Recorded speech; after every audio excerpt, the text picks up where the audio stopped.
நிலா ட்ரிப்புக்காக சோழன் கொடியே கிளம்பி போகும்போது ரொம்பவே தயக்கத்தோட தான் வராங்க. இதை பார்த்த சோழனும் அவங்க முதல்ல எப்படி பேசுகிறாங்கன்னு பார்ப்போம். ஒருவேளை அவங்களுக்கு நீங்கள் எங்கள் கூட வர்றதில் விருப்பம் இல்லைன்னா நான் கண்டிப்பாக உங்களை வற்புறுத்த மாட்டேன், உங்களை வீட்லேயே வந்து விட்டுறேன்னு சொல்லிட்டு சமாளித்து அவங்கள கூட்டிகிட்டு போகிறாங்க.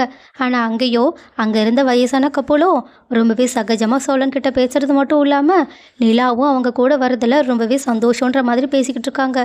ஏன் காரில் போகும்போது கூட அவங்க 2 பேரையுமே ரொம்பவே ஹாப்பியாக வச்சுக்கிற மாதிரி தான் பேசிக்கிட்டு இருக்காங்க. சோழனும் இதுதான் சாக்குன்னு சொல்லிட்டு நிலா அவங்க மேலே அப்படி பாசம் வச்சுருக்காங்க, அவங்கள அவ்வளோ லவ் பண்ணுறாங்க. அவங்களோட கல்யாண கதை இப்போ வாழ்கிற கதைன்னு சொல்லிட்டு அவங்க பாட்டுக்கு கதையை எடுத்து விட்டுக்கிட்டு இருக்காங்க. இதை பார்த்துட்டு லைட்டாக என்னவோ நிலா சோழனை முறைச்சாலும் அவங்க உள்ளுக்குள்ளே சந்தோஷம் தான் பட்டுக்கிட்டு இருக்காங்க.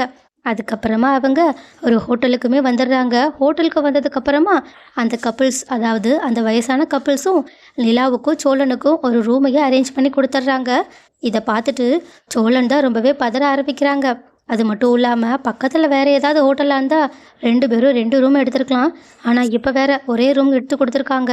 நான் இங்கேயே வேறு ரூமில் தங்கினாலும் அவங்க கண்டிப்பாக கண்டுபிடிச்சிருவாங்க.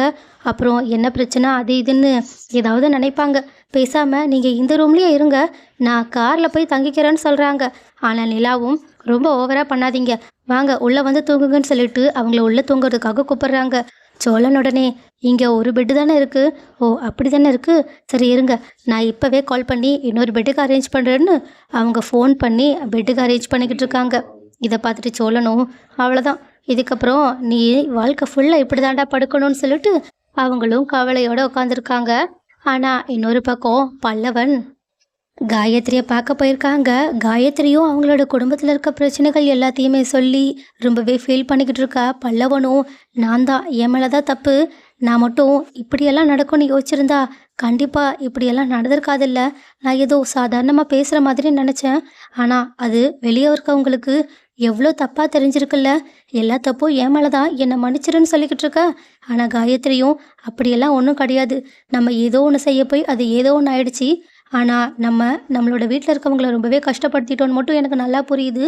ஏன் எங்கள் அப்பா கூட என்கிட்ட இப்போ வரைக்கும் பேசலை தெரியுமான்னு ஃபீல் பண்ணி பேசாமல் இன்னும் கொஞ்ச நாள் நம்ம பார்க்காம பேசாமல் இருக்காதான் நல்லதுன்னு சொல்ல, பல்லவனும் ஆமாம் நீ சொல்கிறது தான் கரெக்டாக இருக்குன்னு சொல்லிட்டு அவங்க 2 பேரும் ஒரு முடிவு எடுத்துட்டு அங்கேருந்து பிரிஞ்சு போகிறாங்க.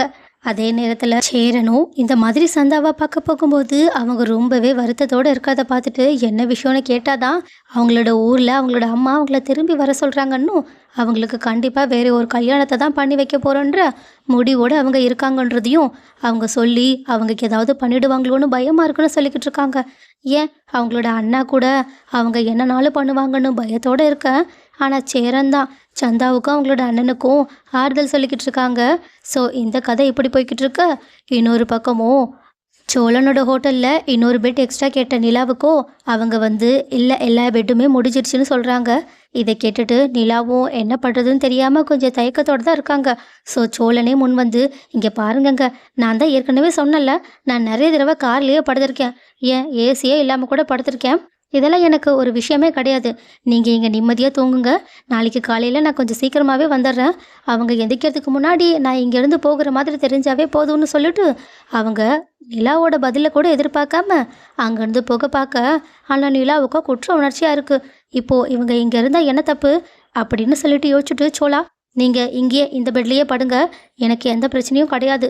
என்ன என்ன சொன்னீங்க, இந்த பெட்லேயே படுக்கட்டுமா, உங்களுக்கு எந்த பிரச்சனையும் கிடையாதா, இங்கே பாருங்க எனக்கு உங்கள் மேலே நம்பிக்கை இருக்குது, உங்களுக்கு என் மேலே நம்பிக்கை இருந்தால் மட்டும் நீங்கள் இங்கே படுங்க, பெட்டும் பெருசாக தானே இருக்குது அப்படின்னு சொல்லிட்டு அவங்கள அங்கேயே தூங்க சொல்கிறாங்க. சோழனும் மனசுக்குள்ளே என்னதான் சந்தோஷப்பட்டாலும் வெளியே நிலாவை யோசிச்சு பயந்துக்கிட்டு தான் இருக்காங்க. ஆனாலும் நிலா சரி எனக்கு ரொம்பவே டயர்டாக இருக்குது, நீங்கள் முதல்ல படுங்க, நான் இப்போ ஃப்ரெஷ்ஷப் ஆகிட்டு வந்துடுறேன்னு அவங்க வாஷ்ரூம்குள்ளே போயிட்டு, ஐயோ நம்ம வேறு சோழன்கிட்ட இப்படி சொல்லிட்டோம், ஆனால் எனக்குமே ஒரு மாதிரியாக தான் இருக்குன்னு சொல்லிட்டு வெளியே வந்து பார்த்தா சோழன் இழுத்து போட்டு தூங்கிக்கிட்டு இருக்க மாதிரி ஒரு செம்ம பெரிய ஆக்டிங்கை போட்டுக்கிட்டு இருக்காங்க. இது நிலாவுக்குமே தெரியுது. அதனால் அவங்க மனசுக்குள்ளேயே சிரிச்சுக்கிட்டு அங்கேயே படுத்து தூங்கிக்கிட்டு இருக்காங்க. பட் இவங்களுமே தூங்குற மாதிரி ஆக்டிங்கை தான் போட்டுக்கிட்டு இருக்காங்க. 2 பேரும் ஒரே பெட்டில் படுத்துருக்கனால 2 பேருக்கும் நைட்டு ஃபுல்லாக தூக்கமே இல்லை. அடுத்த நாள் காலையில் எந்திரிச்சு வரும்போது அந்த வயசான கப்பலுமே இதை பார்த்துட்டு, என்ன நைட்டு 2 பேரும் தூங்கவே இல்லை போலயே, உங்கள் 2 பேரோட முகத்தை பார்த்தாவே நல்லா தெரியுது, என்ன புது இடம்ன்றனால தூக்கம் வரலையான்னு அந்த பாட்டி கேட்க, ஆனால் அந்த தாத்தாவும் சிரிச்சுக்கிட்டே, சோளா என்ன அப்படின்னு கேட்டு டபுள் மீனிங்கில் பேசிக்கிட்டு இருக்காங்க. ஆனால் சோழனும் அவங்கள சமாளித்து அங்கேருந்து கூட்டிகிட்டு போய்கிட்டு இருக்காங்க. அதே நேரத்தில் இந்த பக்கம் பல்லவனும் இன்னும் தன்னோட அண்ணா தங்கிட்ட பேச மாட்டேங்கிறாங்களேன்னு சொல்லிட்டு வருத்தத்தோட அன்னைக்குமே சாப்பிடாம போக பார்க்க, ஆனால் சேரன் இந்த தடவை, டே பல்லவா, இந்தா சாப்பாடு எடுத்துட்டு போ, இதுக்கு மேலேயும் சாப்பிடாமலாம் இருக்கக்கூடாது. அதே நேரத்தில் இப்போ நான் உன்னை மன்னிச்சுதா மட்டும்னு யோசிக்காத, சும்மா சாப்பிடலையன்றதுக்காக தான் நான் உங்ககிட்ட பேசுகிறேன்னு ஒரு வழியா பல்லவன்கிட்ட பேசிடுறாங்க. அப்போது இதை பார்த்துட்டு பல்லவனும், அண்ணன் தயவு செஞ்சு என்னை மன்னிச்சிருன்னு மன்னிப்பு கேட்டுக்கிட்டு இருக்க, பாண்டியும் சேரனுக்கு சைகெல்லாம் காட்டி மன்னிச்சிருன்னு சொல்கிறாங்க.